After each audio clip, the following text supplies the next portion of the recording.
inshuti bagenzi bacu badukurikira, iyi ni Gisha TV ikorera kuri YouTube online. Twongeye kugira umushyitsi, ariko utaha sinzi azagera aho abe mu rugo, twagira ngo tugusuhuze Monsieur David, ongere umbwire mukanya wambwiye uko bibiliya wayisomye. Yego. Bibiliya wayisomye, hanyuma se iyo urebye ubona bibiliya ifasha iki uyikurikira kugira ngo agire icyizere cy'ubuzima bw'ejo hazaza? Kugira ngo agire icyizere cy'ejo hazaza. Murakoze Gisha TV kuba mu ijambo nanone. Igisubizo cyanjye aho ngaho, ijambo ry'Imana rifite ibisubizo by'ibintu byose mu buzima.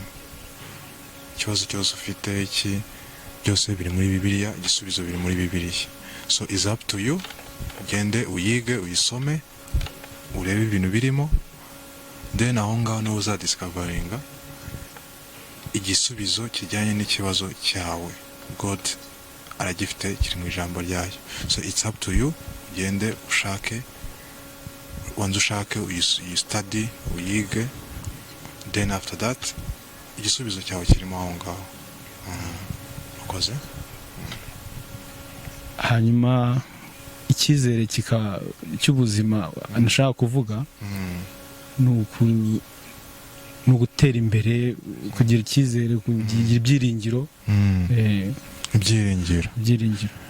Of course, ijambo ry'Imana niryo riguha ibyo byiringiro, iyo hope.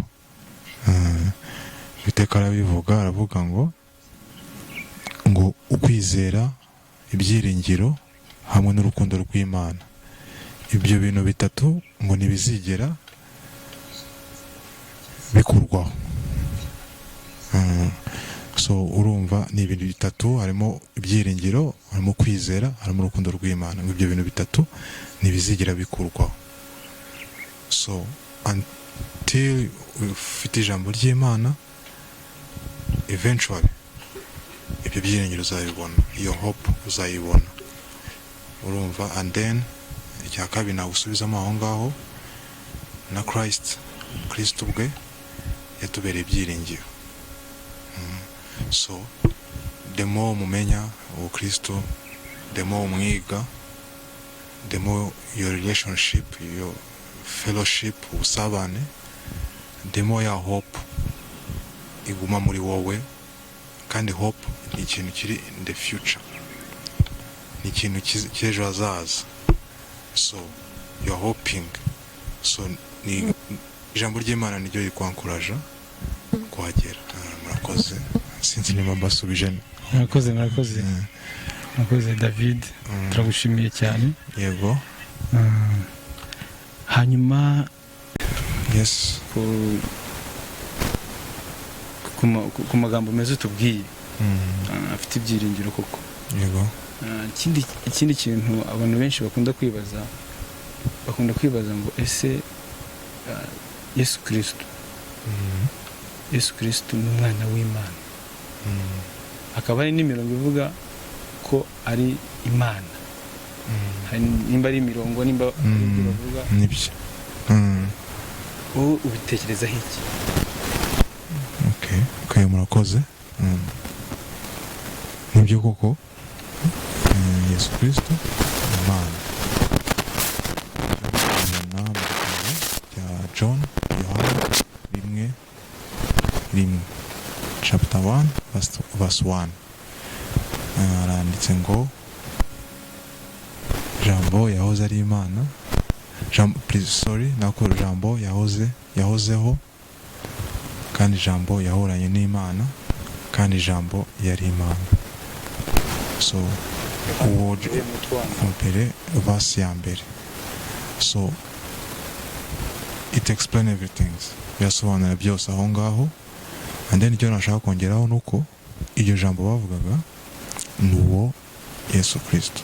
Ku Bible tubwira yuko jambo yahindutse umubiri. yambaye umubiri. So ahubwo kwibaza se ni gute ijambo cyangwa ijambo ry'Imana ryakwambara umubiri ryahinduka umuntu. So I think your miracle is up to God kumenya how is going to perform it. Gusa ariko the reality nuko iryo jambo ryabaye umuntu, ryahindutse umuntu. Then bishatse kuvuga ko your spirit n'ubundi ijambo ry'Imana ntiwayitandukanya n'Imana, n'ubundi biranditse no muri Bibiliya, ntabwo watandukanya Imana n'ijambo ryayo. So which means rya jambo n'ubundi rya jambo ryahindutse umubiri just still the same, yacyari God. Yep. So you have to believe it if you are a Christian. Murakoze. David, yego.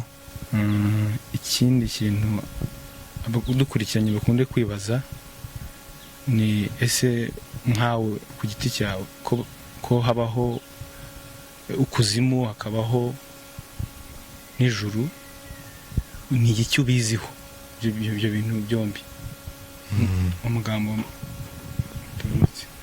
Okay, murakoze. Bon, Bibiliya irabitubwira neza ko habaho ijuru n'ikuzimu. Then ijuru uko ngenze kuntu describing ijuru Bible bivuga yuko ngo ijuru isi plutôt isi ni igicucucucu cy'ijuru, it's a shadow y'ijuru. What does it mean? It means ko no mu ijuru ugezeyo usanga many things bibana hano kuri iyi si. Ko Bible describing yuko it's a shadow, ni igicucucucu cy'ijuru. So which means iyi si tubamo it's like one part y'ukuntu ijuru risa. So ushaka kumenya ijuru hari byinshi wareba, element nyinshi wareba za hano ku isi zishobora kukwereka kukubwira iryo juru uko rimeze. Urugero naguha, muri iyi si tugira amazi. Ubu ugiye no mu ijuru wahasanga amazi. Tugira zahabu, ugezeyo nawe wahasanga zahabu. Ko hari abajya bavuga se ko ibintu ngo tubona ku isi hano nitugera mu ijuru nta na kimwe rwose ngo icyo dukeka ko cyiza kiri, nituzagerayo tuzasanga hari ibindi birenze. Of course ntago iyo yavuga ngo ni igicucucucu ntago kiba kiri 100% cyerekana the truth 100%.